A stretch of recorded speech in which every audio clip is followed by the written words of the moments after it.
Mogadishu, as you have witnessed it even now, there has been names given to the city. I'm not going to repeat the names, but I'm simply going to tell you that from now on, we are going to call the city of hope. The city of hope. We know that hope never dies, and this is also an evidence of seeing for the third year what is taking place now with the TEDx. It's happening the third year. And there are people who are sharing with us. Everybody wants to see this city rising and getting back to its life. And everybody is contributing. Everybody is giving something. And all of us, we are sharing this common goal. My name is Iman Icar, as it was mentioned. I'm the Vice Mayor of the city of Mogadishu. What I have witnessed when I came in, what I saw, I was not appointed at the time for this position, but what I have literally seen was a city that was really a dump site. The next thing you see is total destruction, a city that is completely destroyed. So I personally used to compare it as a man-made, really man-made earthquake. When you see this, is there any earthquake in Somalia? Did an earthquake happen in Mogadishu? No. It is what we have done ourselves. These were what I have when I came, and that's what I have actually witnessed. Offices, you expect to deliver services. Can anyone imagine a city that the offices in 2010 were using typewriters? And now I think if I ask you to raise your hand, how many of you have laptops of iPads or whatever? So this was how the city looked like.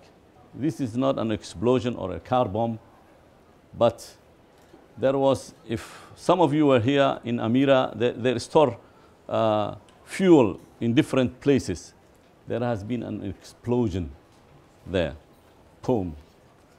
The city with approximately more than 2 million people, do they have firefighting trucks? At the time, no. Me and another deputy mayor, we went to the port where there was one fire truck. We had to guarantee, say that the fire truck will be brought back safe and sound, because at that time there was risk. And today, we are having some firefighting trucks. On the garbage, of course, this is given to us from our brothers who wanted to help. Cleaning, a massive cleanup operation. This is an ongoing now, and cleanup operation. As long as we are alive, we are going to produce garbage. And it is a headache for everybody. Nobody can deny that we are facing this challenge. And now, slowly, something is happening on a daily basis. We don't see this as a resource which can be, if recycled or if used as a biogas, it is going to be beneficial. So this is the message we are delivering. A city that was dark, and we have witnessed that. When these simple solar lights were introduced, we have seen the effect it had on the population of Mogadishu. This has an effect. Even though we have faced difficulties with some of them were being bombed and something happened, but you see the life. Mogadishu that had no night life immediately got a night life. Kids playing in the middle of the streets at night. Businesses, popping up. The Somalis are entrepreneurs, and then we were trying to link that. This is one of the projects. This is a market, and you see the city had so many things. So many. One of the most beautiful city, one of the most safe city, and then we are trying to bring it back. It's not something that you are going to invent. It is something that you used to have. Now we are on the track of finding what we have lost in Mogadishu. Women are those who we are expecting to save this city. Currently, they are the entrepreneurs. They are the ones, wherever you see, we have seen women cleaning the streets. We have seen, even if you go, they are the breadwinners. They are the ones. They are the ones who are ready Give them a call. They are there. They want to contribute. Construction is ongoing. Side of the project, we have been suffering lack of quality of products. Even the construction, we are having now a construction testing lab, a water testing lab, which was part of that project. And you see, if the Somalis are given a chance, they can do it themselves.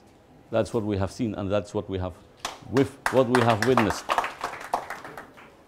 This is the district of Hamar Jajab, which is, I like some of these pictures because when I came, I said, well, we used to have some areas called orientation centers. These were a place where people, orientation, you can simply understand. You know, you go there and then you will be as a socialist. But we were thinking of making these resource centers. And I'm glad that now this is rehabilitated, with, of course, with the funding from the USAID. And it's an area where the government leaders, we are expecting to go and then open the dialogue to the people. We have almost 16 districts rehabilitated, open, furnished with computers and everything. So now I will urge our key ministers to go and talk to the people in these locations which we are given. Volunteerism, is it known in Mogadishu? Do we know it? No. I had the idea of trying to create volunteers instead of, you know, when you need to organize Somalis, you just need to tell them. You can simply organize them without bullets and without rifles.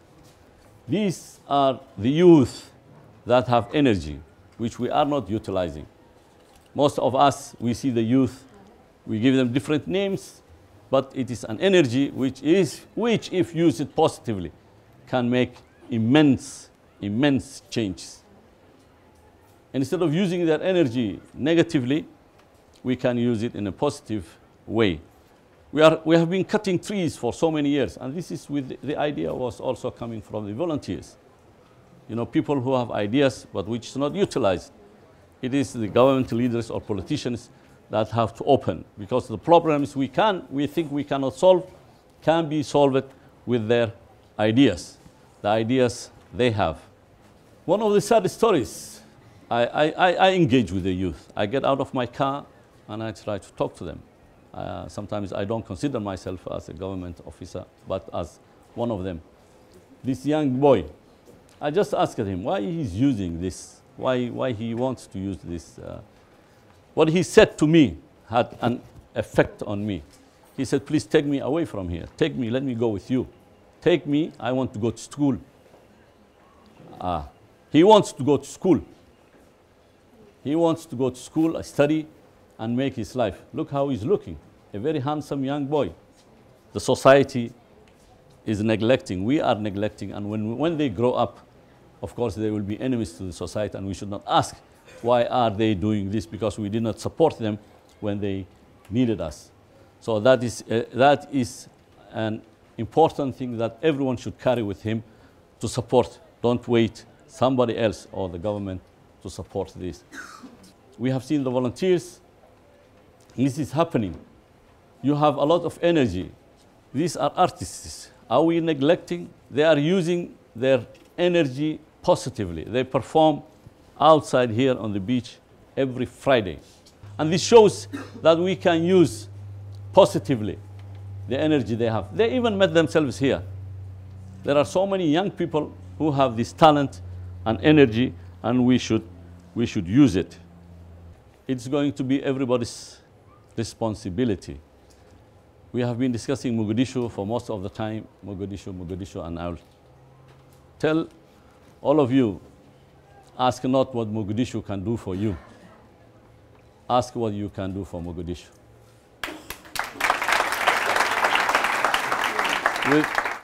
We need a simple push. When Europe was destroyed in the Second World War, they were supported with blood and sweat, and finally with a Marshall Plan.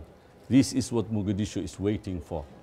If we have to come to support Mogadishu, we'll need that plan, and all this hope we are talking about will be realized. Thank you.